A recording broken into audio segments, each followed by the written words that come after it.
Ang bata ug ang bandila. Adunay usa ka bata nga nangutana sa iyang lolo, "Lo, nganong magsaulog man ta og Independence Day?" Mitubag ang lolo, "Apo, tan-awa kining bandila. Dili lang ni panapton. Simbolo ni sa sakripisyo sa atong mga bayani.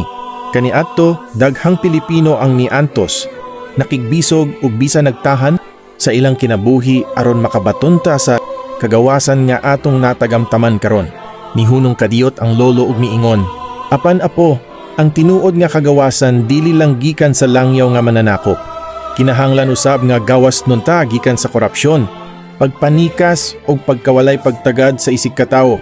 Naminaw ang bata og miingon, "Di ay lo, ang Independence Day dili lang para sa kasaysayan.